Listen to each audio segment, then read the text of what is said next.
हाँ, बस मैं वेट ही कर रही थी। वो रिद्धू के ट्यूशन वाले आने वाले हैं ना। नमस्ते मैडम। एक सेकंड होल्ड कर। नमस्ते, आप कौन? आपके बेटे रिधांश होम ट्यूटर। तुम शिवम हो? जी। अच्छा, राखी मैं तुझे 1 मिनट में कॉल बैक करती हूँ।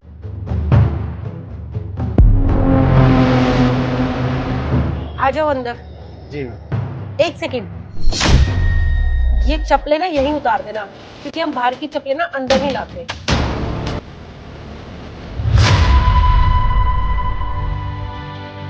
बैठो।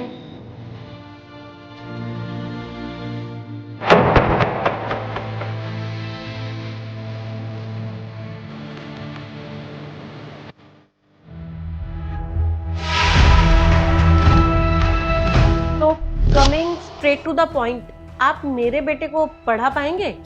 यस मैम, मैं एक्सपीरियंस टीचर हूँ और मैंने कई बच्चों को पढ़ाया हुआ है। मुझे नहीं लगता तुम पढ़ा पाओगे।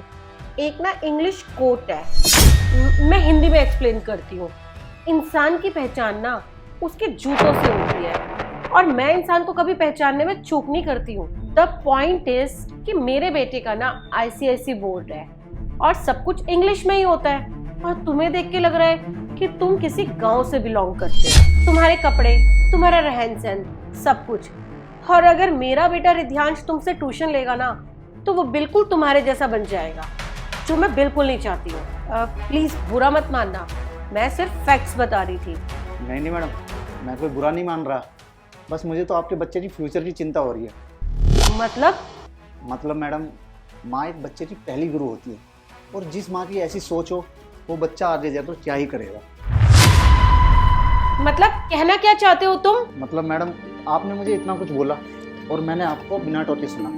अब मैं आपको कुछ बोलूँगा तो प्लीज़ आप बुरा मत मानिएगा। शायद आपने अनपढ़ होने की परिभाषा गलत किताब में पढ़ी है। शिक्षा पर सभी का समान अधिकार है। जिसे जीवन में कुछ करना होता है ना, वो परिस्थितियों और समाज की परवाह नहीं करता। अभी आपने मुझे एक कहावत सुनाई है ना, अब मैं आपको एक कहावत सुनाता हूँ हिंदी में। आप हिंदी में ही सुनिएगा। जिसे मैडम पढ़ना होता है ना, वो कहीं भी पढ़ लेता है। उसे अच्छे शहर या अच्छे इंस्टीट्यूट की ज़रूरत नहीं होती, और उसे अच्छे कपड़ों की ज़रूरत भी नहीं होती। अनपढ़ मैडम वो नहीं होता जो पढ़ना लिखना नहीं जानता। अनपढ़ वो होता है जो दूसरों की इज्जत करना नहीं जानता, जो शिक्षा का स्तर उसके कपड़ों से आंके। गाँव वाले मैडम ऐसा नहीं करते, वो सबकी इज्जत करते हैं। हाँ मैडम, एक बात तो है, आपके शहर में पढ़े लिखे अनपढ़ जरूर हैं, जो दूसरे की इज्जत उतारने में 1 मिनट नहीं लगाते। वो ये तक भी नहीं जानते सामने वाले की क्या मजबूरी है, क्या ज़रूरत है। बाकी रही मेरी बात, मैंने 12th में स्टेट टॉप किया था और UPSC का मेंस क्लियर कर चुका हूँ, इसलिए SD कोचिंग ने मुझे हायर किया है। बस पारिवारिक कुछ मजबूरी है, इसलिए मैं ट्यूशन पढ़ाता हूँ। और मैडम, जितनी ज़्यादा ज़रूरत मुझे इस ट्यूशन की है ना, उससे ज़्यादा ज़रूरत आपके बच्चे को अच्छे टीचर की है। I hope you understand. Thank you madam, have a nice day. रुकिए सर, आप एक टीचर हैं और आपका काम है लेसन्स देना।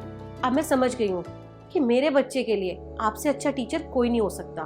ठीक है मैडम, मैं कल आता हूँ।